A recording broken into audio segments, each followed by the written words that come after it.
বনানীর FR টাওয়ারে ভয়াবহ আগুন।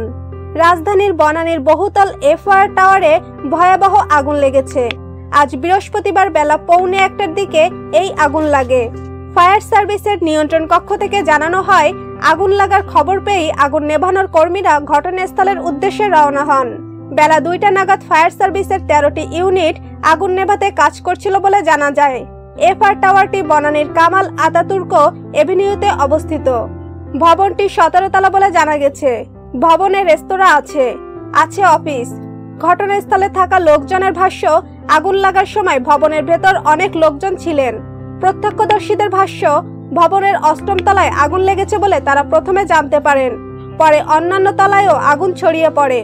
এক পর্যায়ে পুরো ভবন আগুন থেকে সৃষ্ট কালো ধোঁয়ায় ঢেকে যায়। এতে ভবনটির কোনো কোনো তলায় আগুন ছড়িয়েছে তা নিশ্চিত করে বলা যাচ্ছে না। আগুন থেকে বাঁচতে কয়েক ব্যক্তিকে ভবন থেকে বের হতে লাফ দিতে দেখা গেছে। তারা নিচে পড়ে যাওয়ার পর তাদের উদ্ধার করেন উপস্থিত লোকজন। ভবনের ওপরে হেলিকপ্টার টহল দিতে দেখা গেছে। আগুন লাগার কারণ তাৎক্ষণিকভাবে জানা যায়নি। হতাহতের বিষয়ে নিশ্চিত কোনো তথ্যও জানা যায়নি। ভিউয়ার্স, এতক্ষণ আমাদের সাথে থাকার জন্য ধন্যবাদ। ভিডিওটি ভালো লাগলে অবশ্যই লাইক, কমেন্ট, শেয়ার করবেন। তার আগে অবশ্যই আমাদের চ্যানেলটি সাবস্ক্রাইব করে আমাদের সাথেই থাকুন।